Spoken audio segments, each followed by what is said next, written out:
What's up guys, Houndish here, and today we're jumping in with a quick guide on how to unlock the Wishkeeper exotic bow inside of Destiny 2. And so of course this is Season of the Wishes exotic quest, and it grants us a craftable exotic bow, and so as we've seen with other craftable exotics, it will come with a series of intrinsic upgrades and catalyst refits that grant additional perks. But for the base weapon right here, we have Snare Weaver, and precision hits and final blows build energy towards a Snare Weaver arrow that can be fired from the hip, and on impact, Snare Weaver arrows create a pattern of traps that suspend nearby targets. It also has Silkbound Slayer, and the weapon deals bonus damage to suspended targets, and we get faster draw time for a short duration when you suspend a target from any source, or damage a suspended target with the weapon. And so as you can see right here, for a very basic explanation, every time we get a kill, we get a charge for Snare Weaver, and once that is stacked up 6 times, we can hip fire to sort of set this series of traps. And this sort of web is a static thing, so wherever you actually place it, that's where it will stay, and so enemies that are already in it are bound to be suspended, or if anything walks into it, obviously that will be suspended as well. But otherwise it doesn't sort of have an AoE effect, so enemies do have to pass specifically through those snares. That kind of makes sense. And of course over time we'll get a good sense for how decent the weapon is overall. But in terms of acquiring it, we actually get access to the exotic mission during the week 4 quest steps for the season, so potentially it will require all players to get up to the point where the week 4 quest story is. And that's the quest step in around the mid-20s of the Wishing All the Best quest. And so firstly we need to do a mission for the week, and once that's completed we can speak to the Crow, and then we get access to the Starcrossed exotic mission. And so on booting this up, we need to traverse the Black Garden. There are a few areas in this mission that have sort of long winding paths, and for the first couple of runs it'll probably take a little bit of getting used to, but there'll be a section early on where we need to approach the structure, and that'll give us the first little taste of one of the mechanics inside of the exotic mission. And there's a phalanx right here with a shield, but there are these sort of pools that give us different buffs in the mission. One of them is Sire's Obligation right here, and whenever we see a white shielded enemy, we need to pick up that buff in order to damage it. And then as we head into the Open the Way section, basically we have to take down 3 of these shielded phalanxes, but we need to do it in a specific order. Each of them will have an icon, which are the same ones we had in the last Wish raid and the Shadowed Throne dungeon. And in the middle of the room right here, firstly we can see 3 icons stacked on top of each other. There's a dragon, a bird, and a snake. And so that literally means we need to pick up the Sire's Obligation buff, and firstly kill the phalanx with the dragon symbol above them. Following that, we'll have to refresh that buff if necessary, and then take out the phalanx with the bird symbol above them, and finally do the same for the snake.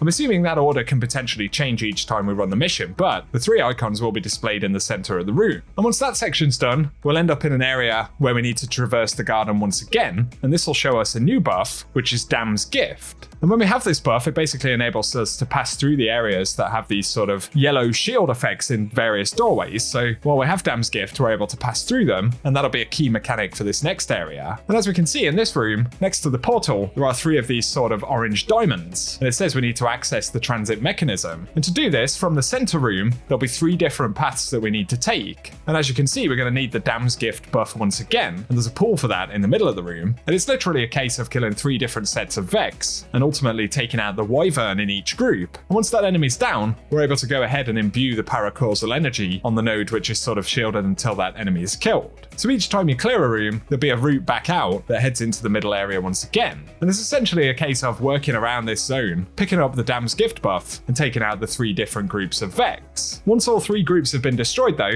we'll simply have to eliminate a Vex boss. And after that we can enter the transit mechanism and continue through the mission. And here once again there's a sort of running and jumping phase with some rather treacherous traps. But that takes us to a 3rd encounter where we need to deactivate the barrier. And so in this one, once again, in the center of the room, there will be 3 different icons. And for us in this run, we had bird, fish, and dragon. And this time we have to use the Crowned by Dragons buff, which is available via the orange pool in the room, to once again pass through 3 different areas which are attached to the central room. And while we have the Crowned by Dragons buff, we're able to take out these obdurate phalanxes. And so each one that we kill will partially deactivate the barrier. And it's essentially a case of juggling those 3 different mechanics to clear out all of the hostiles and open the barrier, which takes us to the final boss. Now in our final boss fight on normal, we had to simply pick up the Crowned by Dragons buff in the starting position of the boss room, and that allowed us to take out Pitless Attendants, which are these sort of phalanx enemies that are creating the boss's shield. Now I'm guessing if this boss fight took longer or on other difficulties, we'll probably have to use a mixture of the Crowned by Dragons and the Dam's Gift buffs, depending on how the boss is being shielded. But overall it is a pretty self-explanatory fight, and the assumption is shows that the legendary difficulty will be used in order to access the 4 different catalyst refits for the Wishkeeper. And so upon the initial run, after defeating that boss, the Wishkeeper bow will drop. And then in the Enclave, we can see that there are different upgrades for the Snare Weaver trait, and those will provide different stat boosts and things like that. And then we've got different bowstring and arrow sockets, as well as the catalyst sockets, and we can see we've got the Enduring Snare refit, and that allows Snare Weaver traps to last longer. But there's also multi-threaded Snare refit, where Snare Weaver traps can suspend more targets, and then there's the Vorpal Weapon refit, which grants the Vorpal Weapon perk, and Hatchling refit, which will grant the Hatchling perk. And for now, we can say that there will be sort of small quests associated with unlocking each of those, and we'll probably get access to a new one each week, where it's likely the legendary version will be required. But there we go, guys, that is the initial unlock for the Wishkeeper bow, and a quick look at the Starcrossed mission. So I hope this video has been useful as always, and if it has, a rating below very much helps us out on the channel. Also be sure to get subscribed so I can keep you posted with more Destiny content, but give us any initial thoughts you have on the bow down in the comment section, and otherwise I appreciate you tuning in, and I will catch you guys very soon.